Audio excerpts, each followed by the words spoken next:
Assalamualaikum warahmatullahi wabarakatuh. Perkenalkan, nama saya Zumrina dengan NIM F1C124078 dari kelas D, jurusan Kimia. Di sini saya akan mempresentasikan materi terkait larutan formaldehida dan cara penanganannya. Berikut penjelasannya. Apa sih itu larutan formaldehida? Jadi, larutan formaldehida adalah zat kimia yang tidak berwarna, berbau kuat, dan mudah terbakar, yang diproduksi secara industri dan digunakan dalam bahan bangunan seperti papan partikel, kayu lapis, dan produk kayu tekanan lainnya. Formaldehida juga adalah zat kimia yang berbahaya bagi kesehatan manusia, yang apabila terkena paparan jangka pendek dapat menyebabkan iritasi pada mata, hidung, tenggorokan, dan kulit. Apabila paparan jangka panjang dapat meningkatkan risiko kanker dan masalah kesehatan lainnya.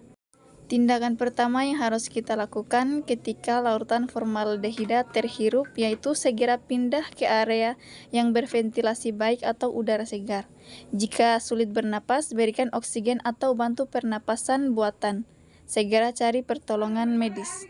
Selanjutnya, yaitu ketika larutan formaldehida terkena kulit, tindakan pertama yang harus kita lakukan yaitu segera basuh kulit yang terkena dengan air yang banyak dan mengalir, serta lepaskan pakaian atau perhiasan yang terkontaminasi.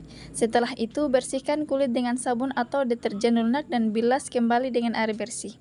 Jika terjadi luka bakar, tutup luka dengan perban steril dan segera cari bantuan medis. Berikutnya, ketika larutan formaldehida terkena mata, tindakan pertama yang harus dilakukan yaitu segera bilas mata dengan air bersih selama minimal 15-20 menit. Jika menggunakan lensa kotak, lepaskan lensa kotak jika mudah dilepas. Selama membilas, gerakan kelopak mata atas dan bawah agar formaldehida tidak tertinggal.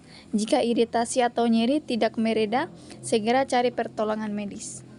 Dan yang terakhir, ketika larutan formaldehida tertelan, tindakan pertama yang harus dilakukan yaitu segera memberikan air atau susu untuk mengencerkan dan menetralkan formaldehida, serta segera mencari pertolongan medis. Jangan paksakan korban untuk muntah karena dapat menyebabkan iritasi lebih lanjut pada saluran pencernaan. Contoh kasus nyata yaitu pada ikan dan tahu yang mengandung formalin, yang biasa terjadi di berbagai kota besar di Indonesia. Yang paling marak terjadi antara tahun 2005 sampai 2010 dan masih ditemukan secara sporadis hingga kini. Deskripsi kasusnya yaitu petugas Balai Pengawasan Obat dan Makanan atau BPOM menemukan ikan segar, tahu, dan mie basah yang dijual di pasar tradisional mengandung formalin. Formalin digunakan untuk pedagang atau produsen untuk membuat makanan tampak segar dan tidak cepat basi. Jadi setelah semua pembahasan itu dapat disimpulkan bahwa larutan formaldehida merupakan bahan kimia industri yang bersifat tidak berwarna, berbau tajam, dan mudah terbakar. Zat ini banyak digunakan dalam pembuatan produk bangunan seperti papan partikel dan kayu lapis. Namun, formaldehida juga berbahaya bagi kesehatan jika terhirup terkena kulit, mata, atau tertelan. Oleh karena itu, penting untuk mengetahui dan menerapkan langkah-langkah pertolongan pertama yang tepat dalam menangani paparan larutan formaldehida untuk mencegah dampak yang lebih serius. Mungkin hanya itu yang bisa saya sampaikan dari materi larutan formaldehida. Sekian dari saya, terima kasih. Wassalamualaikum warahmatullahi wabarakatuh.